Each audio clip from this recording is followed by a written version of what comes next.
दोस्तों, लगातार मोदी समर्थक 4 जून के बाद से कहते हैं क्या बदला, वही मोदी जी पीएम हैं, वही मोदी जी के मंत्री पीएम हैं, मोदी जी का जो फैसला लेने का मन करता है मोदी जी वही फैसला लेते हैं। उन तमाम लोगों को कल सोशल मीडिया में इस तस्वीर से झटका लगा होगा। दोस्तों, ये तस्वीर कल की है।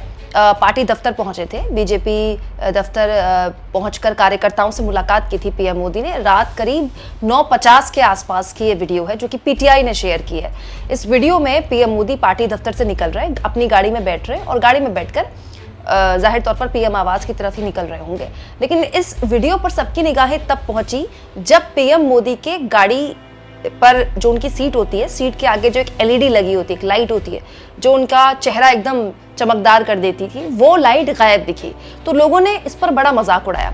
अगर आपको याद हो दोस्तों, तो बहुत पुरानी बात नहीं है, पीएम मोदी जहां भी जाते हैं, खासतौर पर रात को, तो जब वो अपनी गाड़ी में बैठते हैं, उस गाड़ी में उनके चेहरे के ठीक ऊपर बिल्कुल ऐसे एक एलईडी होती है और ये एलईडी का उद्देश्य ये होता है कि पीएम मोदी के चेहरे पर ये लाइट फेंके और चमचम करके उनका चेहरा चमके, ताकि पूरी गाड़ी में अलग से दिखाई दे कि देखिए पीएम यहाँ पर बैठे हुए हैं। लोगों ने इस बात का मजाक उड़ाया कि देखिए बहुमत से दूर क्या हुआ, मोदी जी के गाड़ी की बत्ती गुल हो गई। जैसे कांग्रेस पार्टी की प्रवक्ता सुप्रिया सुनेत ने लिखा, बत्ती गुल, पुरानी मोदी जी की बत्ती वाली और उसके बाद कल वाली जिसमें बत्ती मोदी जी की गाड़ी में नहीं जली थी, उसको शेयर करते हुए। इसके अलावा केजरीवाल समर्थक हैं सोशल मीडिया में, उन्होंने कहा 240 सीटें आने से इतना बदलाव आ गया कि चेहरे पे चमकने वाली लाइट ही बुझ गई। साहब तो चेहरे पे बिना लाइट चमकाए कहीं जाते ही नहीं थे, कमाल हो गया।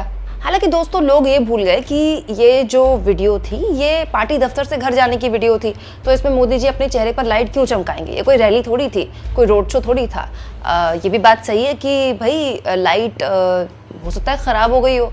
ये कैसे कह देना कि लाइट मोदी जी ने हटा दी और चेहरे की चमक गायब हो गई, ये थोड़ा जल्दबाजी होगा। और मुझे लगता है दोस्तों कि इस सरकार से सवाल पूछने के बतेरे ऐसे सवाल हैं और उद्देश्य उन सवालों पर जो केंद्र है वही रखना चाहिए। जैसे पीएम मोदी जब से तीसरी बार उन्होंने प्रधानमंत्री का पद संभाला है, कश्मीर में लगातार आतंकी हमले हो रहे हैं, लगातार आतंकी हमले हो रहे हैं।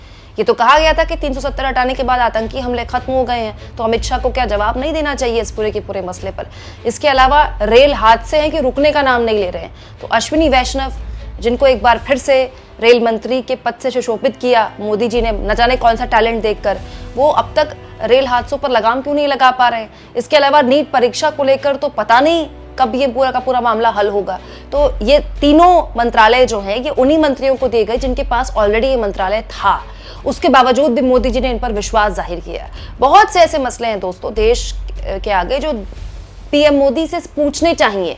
इसीलिए ये सवाल कि मोदी जी की गाड़ी की बत्ती गुल हो गई, ये बिल्कुल भी इंपॉर्टेंट नहीं है। हो सकता है बत्ती कल को फिर से जल जाए, लेकिन यहाँ पर देश के आगे जो सुलगते सवाल हैं वो ज्यादा इंपॉर्टेंट है और उनको लेकर उन पर प्रकाश डालना, चाहे वो मीडिया के लोग हों, चाहे वो किसी पार्टी के प्रवक्ता हैं, वो ज्यादा इंपॉर्टेंट है। प्रधानमंत्री मोदी की गाड़ी की बत्ती गुल हो जाए चाहे फिर जल जाए, लेकिन देश जानना चाहता है कि देश को ऐसा नकारा रेल मंत्री आखिर कब तक ढोना पड़ेगा। देश में जिस तरह से, कश्मीर में जिस तरह से आतंकी हमले हो रहे हैं, उसका क्या हल है? और उससे भी इंपॉर्टेंट बेरोजगारी का मुद्दा जो इतना बड़ा निकल गया है, पेपर भर्ती को लेकर, पेपर लीक को लेकर जो इतने मौजूद सवाल है देश के अलग अलग राज्यों से, उसका क्या हल है? और उससे भी इंपॉर्टेंट, मोदी जी की गाड़ी की बत्ती अगर गुल हो गई तो ये भी तो हो सकता है कि पार्टी के अंदर उत्तर प्रदेश को लेकर जिस तरह का घमासान मचा हुआ है, हो सकता है मोदी जी उस बारे में सोच रहे हो और सोचते सोचते भूल गए हो कि बत्ती जलानी है। आपको क्या लगता है दोस्तों? कमेंट बॉक्स में जरूर लिखिए और जितना हो सके चैनल को शेयर भी करें, सब्सक्राइब भी करें और थैंक्स और ज्वाइन के ऑप्शन से अगर आप चाहें तो कुछ आर्थिक मदद भी चैनल की जरूर करें।